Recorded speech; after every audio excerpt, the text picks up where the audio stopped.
and they listen attentively to what is being said. And once the gathering is finished, they disperse and the angels go to Allah Azza wa Jal, and Allah asks them, and He knows. He says, where did you come from? They say, we were at such a gathering of people who were remembering you. And He says, what is it that they were after? And the angels say, and Allahu A'lam, Allah knows. They say, Ya Allah, yas'alunaka al-Jannah. They ask you for Jannah. Allahumma inna nas'aluka al-Jannah. Allah asks them and He knows. He says, have they seen my Jannah? And the Malaika, they say, Ya Allah, they haven't seen your Jannah. Allah Ta'ala will say, what if they saw my Jannah? They will say, Ya Allah, they would want it more. Then Allah will ask them, and He knows, what is it that they don't want? Mimma yasta'idun. What are they seeking protection from? And the Malaika will say, they are seeking protection from Jahannam. May Allah Ta'ala give us protection from Jahannam. And Allah Tabaraka wa Ta'ala will say, have they seen my Jahannam, my hellfire? And the angels, they say, no, Ya Allah, they haven't. What if they have seen it? The angels, they say, they will be more frightened and they will make sure that they will not come near it. Then Allah Tabaraka wa Ta'ala says to the angels, He says, Ushhidukum ya malaikati. I make you witness, O angels, anni qad ghafartu lahum. I have forgiven these people. And I have given them what they have asked for, Jannah. And I have saved them from what they sought protection from, Jahannam. Alhamdulillah. So this is, you can't put a dollar sign on that. And then the Malaika, they say, Ya Allah, but there was somebody there who happened to be passing by. He saw them sitting, so he also sat with them. Meaning he wasn't planning, or she wasn't planning to be there. Allah Ta'ala says, Humul qawmu la yashqa bihim jalisuhum. They are such a people, whoever sits with them, he will also or she will also get the same reward. So Alhamdulillah, this is an amazing reward from Allah's karam, from Allah's generosity and Allah's benevolence and Allah's mercy. And in remembering Allah, there is nothing better than also remembering His Rasul sallallahu alayhi wasallam, whom He loved Him most, alayhi salatu wassalam. And last week we finished talking about Rasulullah sallam as the ghulam. He was still a ghulam, he was still a young man who went with his uncle in trade and came past Ar-Rahib, Buhayra. And when the Rahib, the monk, the Christian monk came, and he recognized the signs of prophethood in this young man, and he warned them not to take him to the land of the Romans, the Byzantines, because the Romans, who were Christians, they know it is in their books that a man will come and his name is Ahmad and he will be a prophet. And the reason Buhayra warned them not to take him there, because he was frightened that they will kill Muhammad sallallahu alaihi wasallam. And the reason for that is the Roman Empire was an imperialist empire. It was a dominating empire. It had a hegemony. It had control, and it was an imperialist colonizing empire. And they knew, according to their books, they knew that the destruction of the Roman Empire will come on the hand of this man Muhammad sallallahu alayhi wasallam. Just like Fir'aun knew, and he was told by his fortune tellers that a boy from Bani Israel will be born, and Fir'aun's destruction will be on the hands of this boy, Musa alayhi salam. And that's why Fir'aun went and started killing every male newborn of Bani Israel. And so the Rasulullah sallam was taken back to Mecca. And what this story tells us is that there remains to be some truthful people of Ahl al-Kitab, the people of the book. And when they come across the truth, and inshaAllah ta'ala, they will embrace it. Secondly, that Rasulullah sallallahu alaihi wasallam benefited from these tijara, from the trade missions that he went with his uncle and the Meccans. And this is very important for us, because life teaches us. You cannot expect to learn about life simply from books. Al-haya allamatni al-haya. They said, life taught me. And that's why I often say to the young people who look at their mom or dad and they think mom and dad don't know anything because they are a bit old and we are in the technology age and they don't know how to use Twitter or Instagram and therefore they don't know, we know everything. You need to know that what your mom and dad learned from life, you will never be able to learn in the books. Life teaches. And that's why traveling has great advantages. It can open people's eyes. Many people actually find hidayah by traveling. When they travel, Allah opens their eyes. Rasulullah sallallahu alaihi wasallam grew in an environment that was very hostile. The overwhelming environment was an environment of jahiliyyah, environment of ignorance, of darkness. Ignorance not because they weren't able to speak and they weren't eloquent. They were very eloquent. They spoke beautifully. They knew poetry. But it is because they worshipped other than Allah. They worshipped idols. And as I said in last week or the week before, they weren't atheists. The Arabs of the peninsula, of the Arabian Peninsula, of the time of Rasulullah, they were not mulhid. They were not atheists. Like in Australia, a third of Australia are mulhid today, atheists. They were mushrik. And there is a difference between a mushrik and a mulhid. A mushrik is somebody who knows there is a higher being, there is a God, there is Allah. But they have associated partners with this Allah, with this God. And this is what the Arabs used to do. They believed in Allah, but their belief in Allah was corrupt. And because there was a gap of almost 600 years between them and the last prophet, that belief in Allah, the purity, the pure belief in Allah, al-Hanafiyyah, the pure belief in Allah was corrupted. And that's why they brought 360 idols in the Kaaba. They didn't believe that this idol is God. They believe this idol is a shafi'ah, it's an intercessor and an intermediary between them and Allah. And what Islam came to teach is that you don't need an intermediary. You don't need anything or anybody between you and Allah. And that's why you want to reach Allah, make 2 rakat salah and raise your hands and go direct. Alhamdulillah. So he grew up in that environment. But also Rasulullah ﷺ grew up in an environment that was politically hostile.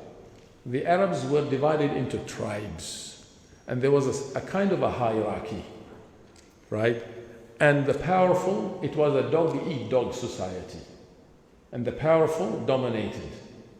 And if your camel came and drank from my well and I didn't like you, I will fight you for so many years. And that is why one of the battles or the hurub that Rasulullah ﷺ witnessed when he was still about 20 years old was called Harb al-Fijar. It was a war between two Arab tribes. One of those tribes had some of his uncles, alayhi salatu wasalam, which was part in this war. He says, alayhi salatu wasalam, كنت أنبل على أعمامي يعني كان يجهز لهم النبل ويعطيهم إياه الأسهم. He said, I never got involved in warfare. And again, Allah Ta'ala protected him sallallahu alayhi wasallam from ever killing anyone. He never killed anyone sallallahu alayhi wasallam. Allah protected him from, he used to be in the battles. He was always in the front line. But he was never a murderer. He never killed anybody, alayhi salatu wassalam. And even before, he was protected. All he used to do, he says, I used to hand the arrows to my uncles in that battle. That's what he used to do. He used to hand the arrows. And he was still at a young man. He would have been about, some historians, they say he was about 14 or 15 years old at the time. Some say he was about 20, but they doubt he was 20 at that time because they say at 20 you don't just hand arrows. At 20 you will be involved in the warfare. So he used to hand arrows, sallallahu alayhi wasallam. And what he may have gained from being involved, at least at that level, is this courage and to be involved and not to be isolated, but to take part in some of these initiatives. When he was about 25 years old, alayhi salatu wasalam, and he was still growing in that environment, he's still a shepherd, he was still doing, looking after the sheep, and he was still getting some pay for that, alayhi salatu wassalam. Aside from the trade that he used to do with his uncle and some of the people of Quraysh, there was another important incident that happened when he was about 25 years old, sallallahu alayhi wasallam, and of course that's 15 years before he was a Nabi. And this is an important historical event that I would like you to remember. And because of its importance, we are going to focus on some important lessons from that and see how relevant it is to us today. Because this is the whole idea. We don't want to just tell stories. We want to see how can we make the Seera of Rasulullah relevant to us. And this incident is called Hilf al-Fudul. It's called what? Hilf al-Fudul. I want you to remember that. Hilf means coalition. So it's the coalition of Fudul. And it was named because there was a Yemeni man who came from Zabaid, a place called Zabaid from Yemen. He came to sell some goods in Mecca. But he didn't have any family or any tribal links in Mecca. He came to sell some of the goods in Mecca. And one of the important people of Quraysh, whose name was Al-As bin Wa'il, took the merchandise from the Yemeni man, took the goods, and decided not to pay him. He says, I am from Quraysh, I am from a powerful tribe, you have nobody, and you can't stop me. So he dispossessed, stole, took by force that which didn't belong to him, and said, I'm not going to pay you. And unfortunately, this hasn't stopped in today's world. Nowadays, nations do that. Nations invade other nations to take what is not theirs. And the only reason they do that, they say, we can do it, full stop. We can do it. We're more powerful, we can do it. We can go to Afghanistan, we can go to Iraq, we can go to Palestine, we can go to Syria, and we can dispossess people. We can take things away from them, and nobody can stop us. And this is exactly what this man of Quraysh did. But the Yemeni man knew that despite the Jahiliyyah of the Arabs, they had some good qualities. And some of these qualities was the, chivalry and the karam, the generosity. And some of them, although they're not believers at the time, right? They were mushriks. But some of them at least knew the meaning of justice. And what the Yemeni man did, when he tried to negotiate with the Qurayshi to give him back his stuff, the Qurayshi man refused and went home. So the Yemeni went on top of the Kaaba and in Arabic recited some poetry in which he was saying essentially, is it possible for a foreigner and a stranger to come to your land and be dispossessed of his products unjustly while you are watching and you claim to be who you are? To me, it is not dissimilar to an asylum seeker coming to Australia, who comes knowing that he will find shelter, or she will find shelter, but instead injustices are committed against him or her, and they are thrown in detention centers for years sometimes without any right given to them, despite the fact that we as Australia claim to be a land of advanced democracy. Now, these are important parallels. When he shouted out this, some of the Qurayshis, some of the chieftains of Quraysh could not tolerate it, could not tolerate the fact that an injustice can happen among them. So they went and collected few chiefs of Quraysh over a meal, and they decided to resolve this injustice. And they said, we will not allow this to happen between us. and among us. And who was with them at the time? Muhammad sallallahu alayhi wasallam. He was 25.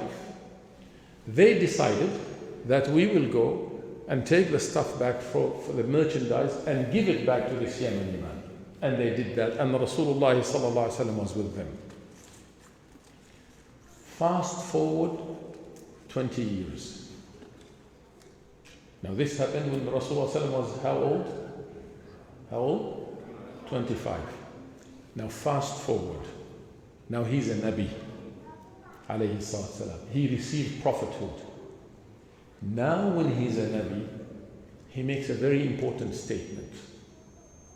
He was sitting with the Sahaba and they were recalling some of these historical incidents. And he said to them, he said, I was invited to Al-Hilf al-Fudul, to resolve an injustice.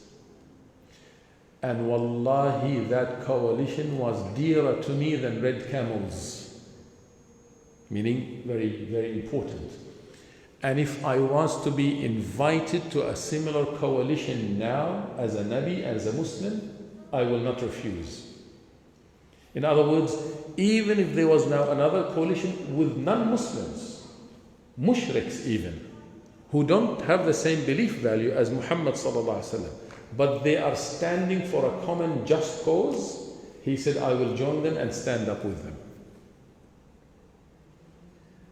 Now you can start drawing your own conclusions, but I'm going to give you a few important lessons from this story. The first important lesson from an Islamic perspective, أن العدالة قيمة مطلقة وليست نسبية في الإسلام. That justice in Islam is absolute and not relative. Absolute means justice has to be applied and implemented regardless of the religion, the race, the gender, the color, the ethnicity, or the language of the oppressed. And a Muslim's core value is to stand up for adl, justice, even against himself, his mom, his dad, his brother, his sister, or brother in Islam. Because adl, justice in Islam, as I said, is absolute and not relative. And that is why Allah tabaraka wa ta'ala says in the Quran, لا يجرمنكم شنآن قوم على ألا تعدلوا اعدلوا. Don't ever allow the enmity that you have with somebody else to stop you from justice. Be just. Be just. And I heard once one scholar say, justice and being just is one of the most difficult things. Because although Islam asks us to stand up for justice, for example, the Aboriginal and Torres Strait Islander people of this country have been massively treated unjustly. And if we were to take lessons from Hilf al-Fudul, we would say, well, have we as Muslims joined any coalition in this country to stand up and defend their rights? But you can draw other examples. Today, one of the common social justice issues that affects us as humans, regardless of our race or religion or color, is environmental protection. Have we as Muslims decided to take up membership in a coalition, regardless of who is in the coalition? Because this is what Hilf al-Fudul tells us. Rasulullah sallallahu alaihi wasallam says, if I was invited to a similar coalition, I would join them to stand up for a social justice issue. Because justice is absolute. To what extent are we Muslims involved in, say, environmental protection and conservation? To what extent are we Muslims playing a role, an active role in society on social justice issues? And not only issues that affect us Muslims overseas, such as Palestine or Iraq or Syria, which is very important, but social justice issues in this country. I'll give you a quick example. I have a friend who's in Canberra. He's a Torres Strait Islander brother who converted to Islam a few years ago. I won't mention his name here. A very intelligent young man, finished his PhD in constitutional law, and then went a PhD. He was doing a PhD in Sharia. I don't know if he finished it or not. And he's now a professor of law at one of the universities in Canberra. But he's an indigenous brother. In the year 2008, I was traveling with him to Washington, D.C. We were invited to Capitol Hill and to give a khutbah there, but also to meet some of the Muslim leaders in Washington, D.C. And one morning I was having breakfast with this brother, and this topic of justice came up. He said this to me, and I can't forget this. And he's a Muslim, remember that, a very strong Muslim and an advocate, a da'i. He said, Brother Muhammad, he said, you Muslims, meaning we born Muslims, he said, you Muslims, you want us, Australians, to stand up with you when it comes to issues of Palestine and Iraq and Syria. And he said, we should. But you've never stood up for us, Aboriginal and Torres Strait Island people in this country. Why should I, he says, worry about issues that are outside of this country for you, so that you become happy, when you are not worried about issues that are in this country? Valid point? Valid point or not? Is it a valid criticism? Hilf al-Fudul teaches us that justice is impartial. And that is why in the history of Islamic civilization, before democracy began to think about this, the judiciary, the court system in Islamic civilization was always independent of the executive power of the government. And this is now, they call it, it's a significant feature of democracy. The separation of powers, they call it. The separation of powers between the judiciary, the mahkamah, the qada, the court, the judges. Ideally, they should be independent, correct? Why? Because they should be impartial from the government, from the executive power. In Islamic civilization, this was always the case until 150, 200 years ago, where a Muslim scholar was able to stand up and say what is right without fear or favor from government, because justice is impartial. It is absolute. They learned this from Hilf al-Fudul and other things. You should be able to speak about justice without fear or favor. But they say there are two obstacles before justice. To stop you and me from being just, there are two things. One is hate. When you hate somebody or some people, naturally it is very likely that you'll become unjust, unless you have some really seriously good qualities and understanding of deen. Hate. But the other thing that is so interesting that stops us from being just is love. Hate, we understand. If you hate somebody, there is a good chance that you'll be unjust to them. But how does love stop us from being just? It's simple. Your son, you love him. He's done something wrong against the son's neighbor. They both come to complain to you. Now is the acid test. To what extent is your love for your son will make you be just and fair and not biased? In most cases, as human beings, we fail this test. And so Hilf al-Fudul is teaching us that. Secondly, the other important principle of Hilf al-Fudul is that despite the overwhelming jahiliyyah, despite the fact that they had so many negative qualities, and this is particularly important for Muslims living in countries like Australia and the West, or in Muslim majority nations where Islam is no longer, the dominant force. What Hilf al-Fudul, the ulama say, teaches us is that you have to be a positive member of society as a Muslim. In other words, regardless of the negative aspects that surround you, though there is so much negative, you should always try to look for that which is positive and be part of that. And don't be consumed by what is negative, and don't become hopeless and helpless because of the overwhelming negative environment. But what a Muslim should do, and I'm speaking to the young people particularly, have a positive identity. A positive, hopeful identity that says, I will be functional and active, and I won't focus on the negative, but I'm going to see the positive and try to be part of that. That's very important. And the third lesson of Hilf al-Fudul is that dhulm, oppression and tyranny and injustice, marfood bijami'i ashkalihi. It is rejected regardless of what it looks like. Dhulm, oppression, whether this dhulm is against your wife in the house, or against the husband in the house, or against the children, or the neighbors, or the Muslim, or the non-Muslim, or the animal, or the bird. Dhulm, oppression, is dhulumat on the day of Qiyamah. Brother, I'll pay you $5 for some water.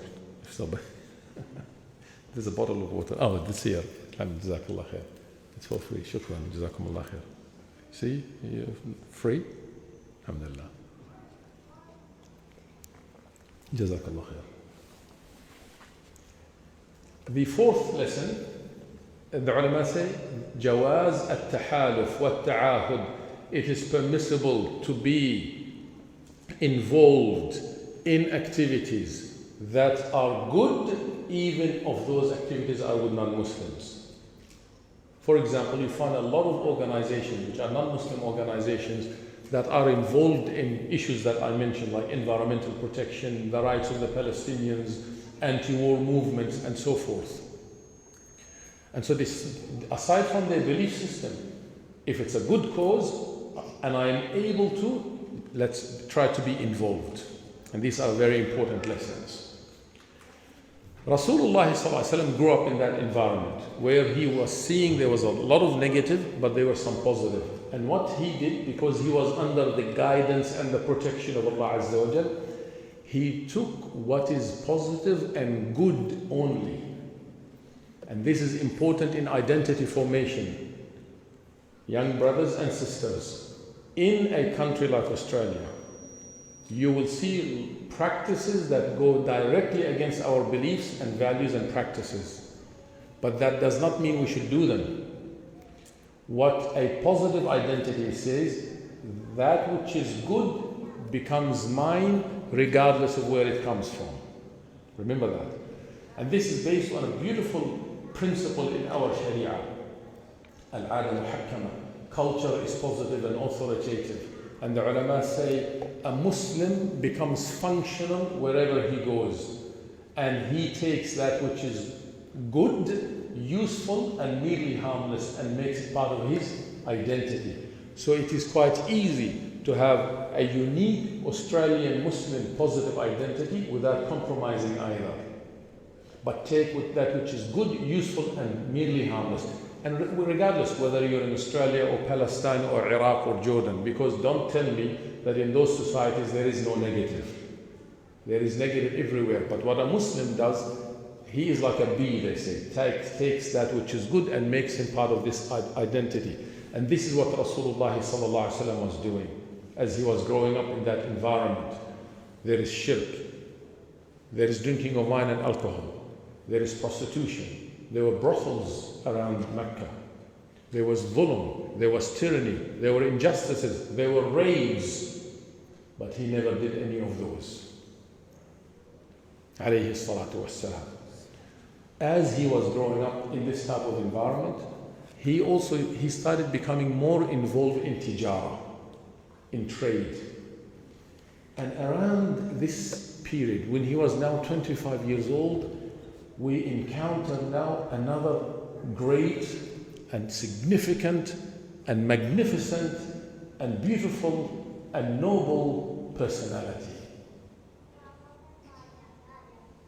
who comes just at the right time in the life of Rasulullah sallallahu alaihi wasallam and adds more beauty and more magnificence to him sallallahu alaihi wasallam and to his life, and that is Khadija radiyallahu anha. Khadija bint Khuwaylid was a noble woman, a super intelligent woman, a very graceful woman, and a very successful trader, came from a noble family, even before she got to know Muhammad sallallahu alaihi wasallam, and even before she became Muslim, just like he alayhi salatu wasalam was known as as-Sadiq al-Amin. Before he was Nabi, he was known as as-Sadiq, the truthful, al-Amin, the trustworthy. She was known as at-Tahira. She was known as the pure. She was the pure. She was the ideal woman of the time. She had the lineage, she came from a wonderful family, she had the wealth, she had the beauty, she had the intelligence, and she was very sharp and very smart. She had already been married twice, and both of her husbands died. And she had already had some children, boys from them. And at least two of those boys became Muslim later on, and one of them, and we'll talk about this later.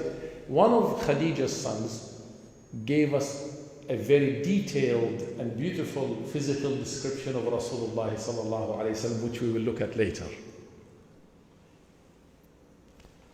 Khadija was the archetype. She is the role model.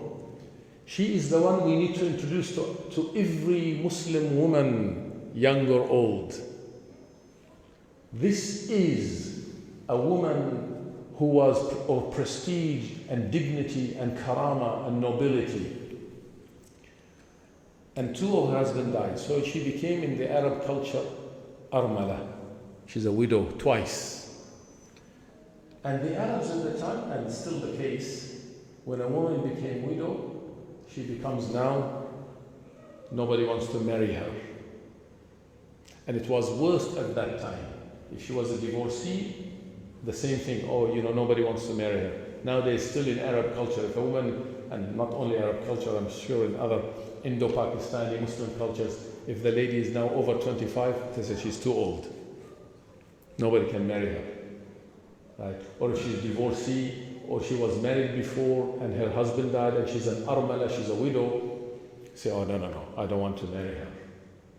When Nabi sallallahu alayhi wasallam says, the one who looks after an armala, the one who looks after a widow or the orphan is like a mujahid who does not sleep all night and does not stop all day.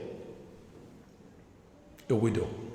This widow, Khadija radiallahu anha, heard about this man, Muhammad sallallahu alayhi wasallam.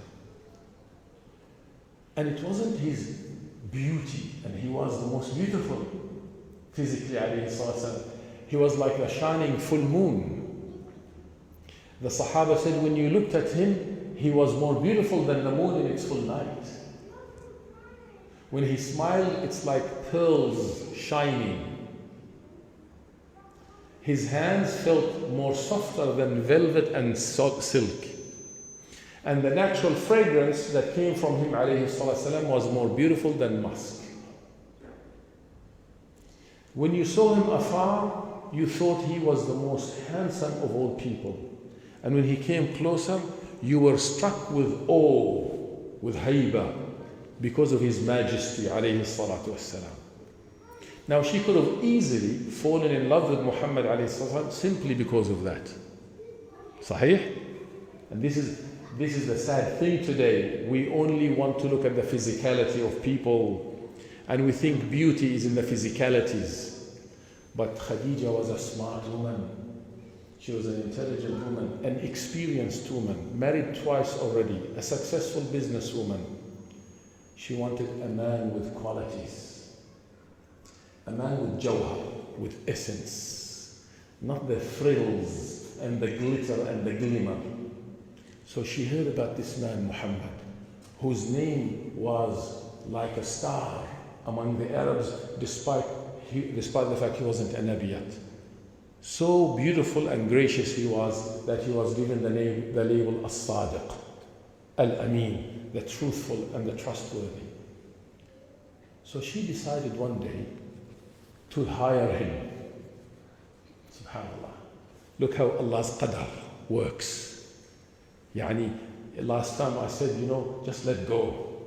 You do what you have and let go, because you're not in control. Like somebody said, let's take a seat and let the driver ride. You're not in control. You just make sure you jump in. Make sure you are in the train and just go. Allah Azza wa Jal controls it all. He manages the situation in the best possible ways. And of His management of the cosmos, one of His beautiful names is what? Al-Latif. You know what Al-Latif translates to in English? The subtle. Lutf means subtlety, but it can also mean gentleness. Lutf. Allah is so latif, He is so subtle that He is controlling this whole cosmos in ways that you don't even feel it. The earth spins very fast. If it wasn't for Allah putting gravity, we would all be thrown off its surface, yet you don't feel it. Lutf. This is lutf. This is Allah's subtlety. And through His subtle management and organization, He was arranging this beautiful marriage between two beautiful people, Khadija and Muhammad sallallahu alayhi wasallam. So Khadija she hires Muhammad sallallahu alayhi wasallam to see how it goes. And she sends him with her servant, one of her servants. And when they go to Sham again, on the way, they sit under one tree. And another rahib comes, another Christian monk comes after. Muhammad sallallahu alayhi wasallam, the 25-year-old man, sits there and moves away. And then this monk comes and he says to the servant of Khadija, who was sitting here? He says, why? He says, because there was a Nabi that was sitting here. And the servant of Khadija didn't get it, didn't understand. But he was struck at the fact that a man would come, a stranger would say, there was a prophet sitting under this tree. Not only this, Allah put so much barakah, so much blessings in the tijara of Khadija, that He made so much profit for her. And when they came back, the man went straight to Khadija. He says, amazing, this man, the qualities of this man are so splendid, they're so beautiful. Not only is he Sadiq Ameen, but I have never seen so much barakah in our business like we did with Muhammad sallallahu alayhi wasallam. And he said there was something else strange that happened. And she said, what's that? He says, he narrated to her the incident of the monk. He came and said there was a Nabi sitting under this tree. At that point, Khadija radiallahu anha realized that this is the man that I want to marry, because of those beautiful qualities. And this is a very important lesson for the fathers and the mothers sitting here, and for the sisters especially who want to get married. When Nabi sallallahu alayhi wasallam advised parents about marrying their daughters or about the young ladies getting married, he says, if a man comes to you and you are happy with his deen and akhlaq, marry him. Now it's interesting that Rasulullah mentions deen and akhlaq. You would think akhlaq is part of deen, and it is. But Rasulullah wanted to emphasize and separate. He says deen sometimes can look the appearance, the packaging. This is the packaging. This is the packaging. Years ago, we used to have supermarkets in Australia called Franklin's. You go and it says no frills, no label. Right? There's no label, no packaging. The packaging can be deceiving. The packaging can be deceiving. The last thing you want is your daughter to get married to somebody who has the right appearance but doesn't have the akhlaq. Doesn't have the akhlaq, the character, the dignity, the nobility, and he will treat her badly. And he will be violent towards her, and he'll be abusive towards her. That's why look at the akhlaq. Find out who is this person who's coming to ask for your daughter's hand. Ask around. It's very important. And Khadija radiallahu anha, she fell in love with these qualities. Radiallahu anha. So there's two narrations. One narration that said she went to Muhammad sallallahu alaihi wasallam and she says, I would like to marry you. Now remember, Khadija at the time was 40 years old. She was 15 years older than Rasulullah sallallahu alaihi wasallam. Now there's few things that are socially not correct here. One, she was twice widow, which is frowned upon. It's a taboo. Now, he's much younger than her. Again, it's a taboo. Usually, if the man is older, it's okay. Right? Socially, if the man is older and the lady is younger, that's okay. But it's rare to find the lady being much older than the husband. Very rare. Sahih? And in doing so, Rasulullah is trying to shatter some social norms which have nothing to do with Islam. Because many a times, cultural practices, our cultures destroy our deen. It should be the opposite. Deen should have an influence on culture. So in the other narration, she sent her cousin and she went and said to Rasulullah sallallahu alaihi wasallam that Khadija radiallahu anha is interested. So he sallallahu alaihi wasallam went to his uncles, Hamza radiallahu anhu, and Abdul Muttalib radiallahu anhu, Abu Talib, and went and said to them, I am interested in Khadija. So they went, the uncles went and asked from her family for her hand. And this is when this marriage happened.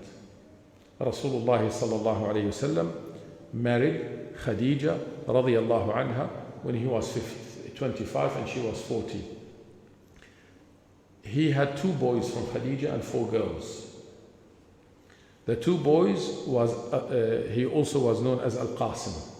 And that's why Rasulullah's kunya was Abu Al-Qasim.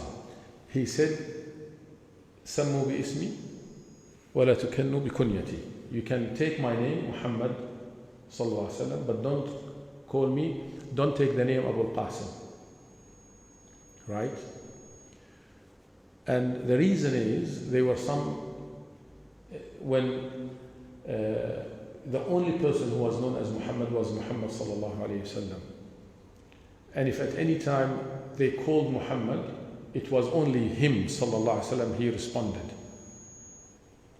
And it happened that when one day he was walking, there was somebody else known as Abu Qasim. And when they called Abu Qasim, they also looked. And so Rasulullah sallallahu alayhi wasallam wanted to make it very clear that he is Abu Qasim and the name should not be used in vain. Nowadays, sadly, when you go to places like Saudi, when they want to call somebody who they don't know their name, what do they say? Ya Muhammad, Ya Muhammad, Ya Muhammad. And that is actually a degradation of the name of Muhammad sallallahu alayhi wasallam. And so Rasulullah sallallahu said, if you're going to call my name, you call it properly. You call my name Muhammad sallallahu alayhi wasallam. The other son was Abdullah, and whose name was his laqab, his nickname was At-Tahir wa At-Tayyib. Abdullah was At-Tahir, the pure, and the Tayyib, and the good. And both died at a young age. Some, they say maybe they were 2 years old, no more than 3 years old, and they died. And this is Allah's qadar. Allah wanted that to happen, so that Muhammad sallallahu alayhi wasallam has no male heirs. So that after his death, nobody says Muhammad's sons should be leaders after him. Because leadership in Islam, in Sunni tradition, leadership is not inherited. It is based on competence and credibility. And that's why as soon as Rasulullah died, he did not nominate any leader. He left it for the community to decide. And we will talk about this another time. And the difference between the Sunni and the Shia is on this issue. The Sunni, they say that leadership is not inherited. A father does not pass it down to his son, because this is a mas'uliyah, it's a responsibility and an amana. But leadership is based on competence and credibility. And the community should be able to elect or select the leader, not based on family links and relations, but based on abilities to perform. And that's why Rasulullah ﷺ did not directly at least nominate anybody, although indirectly all of his teachings were leading towards Abu Bakr radiallahu anhu. The Shia say, no, Rasulullah ﷺ nominated Ali to be his successor. And that's why they continue to believe that leadership from the time of Rasulullah is inherited. And the Sunnis, who make up 85 to 90% of the world Muslim population, they say the cornerstone of Islamic politics is that leadership is not inherited, but it is based on competence and credibility, and the community has the right to choose. And you see this happening after Rasulullah ﷺ died with Abu Bakr, and you see it after Abu Bakr, and you see it in fact also when Umar was dying. Radiallahu anhu, he formed a committee of 6 people, and he said to them, go around Mecca, knock on the doors, and ask, who do you want to be the Khalifa? Pre-election, they call it now. Out of the 6, 4 dropped out, 2 remained, Ali and Uthman. And Abdurrahman bin Auf took the responsibility of going to the houses in Medina, and knocked on the doors, who said Uthman or Ali, Uthman or Ali, and most people said Uthman. Right? So, the 2 boys of Rasulullah, the 2 sons, Al-Qasim and Abdullah, died. Allah took them. Allah Ta'ala took them. So nobody can say they should take the leadership after Rasulullah ﷺ. And Nabi sallallahu alayhi wa sallam had Zainab, Ruqayya, Kulthum, and Fatima from Khadija. And Fatima is Fatima, and Kulthum and Ruqayya and Zainab radiyallahu anhunna, they all became Muslim. All of them.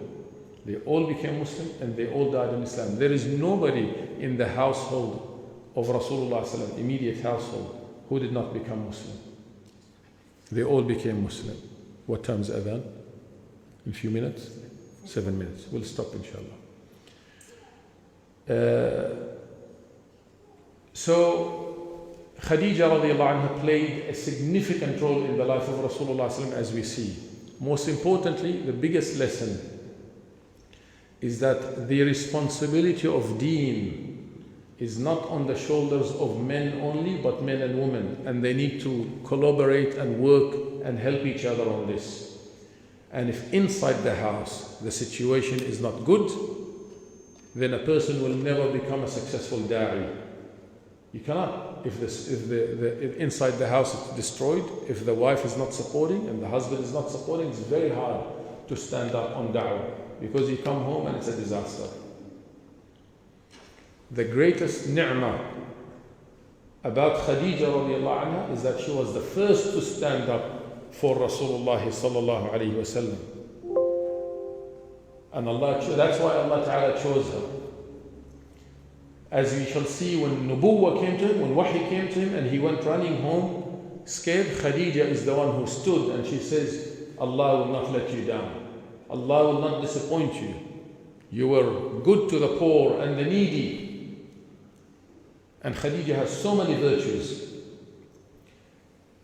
Rasulullah sallallahu alaihi wasallam, just to finish, Rasulullah sallallahu alaihi wasallam says, and the master of the ladies of Jannah, one of 4 is Khadija radiallahu anha.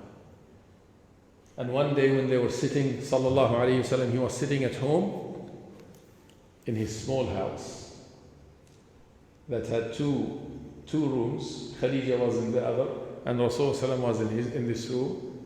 Jibreel alayhi salam descended.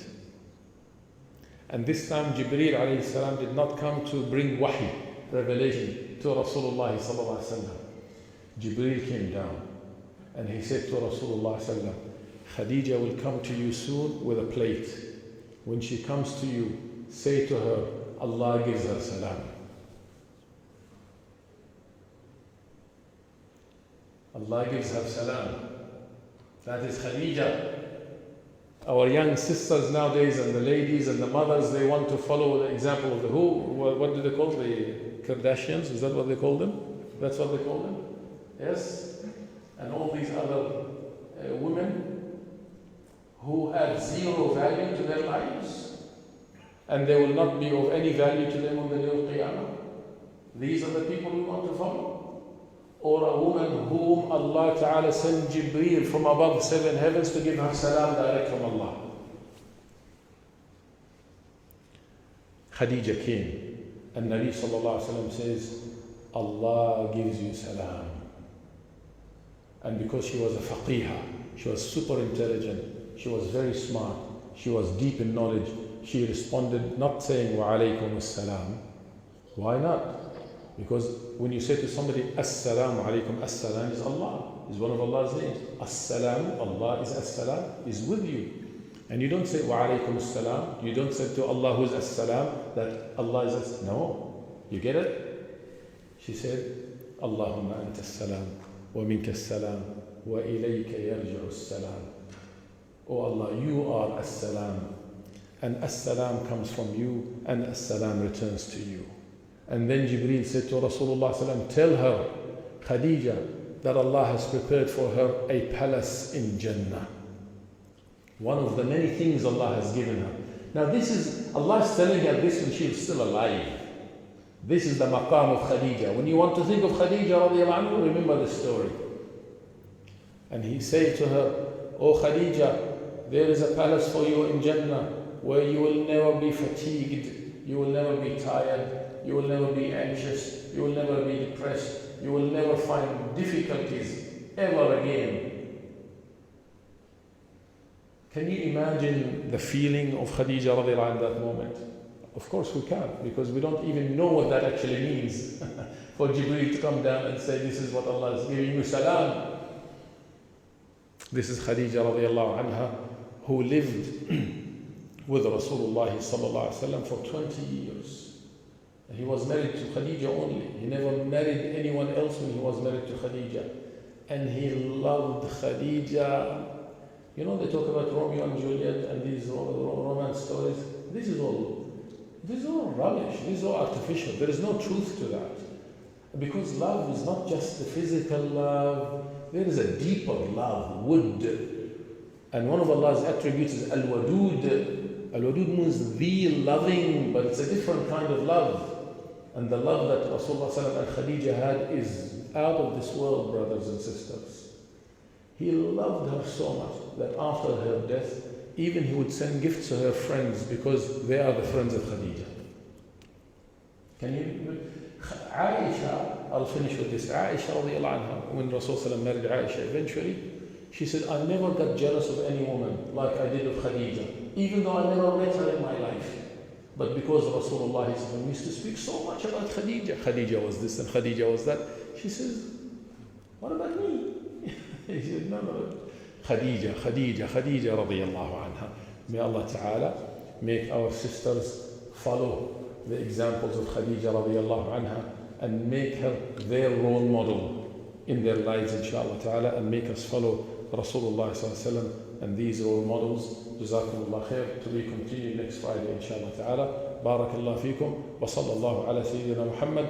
سبحان ربك رب العزة عما يصفون وسلام على المرسلين والحمد لله رب العالمين.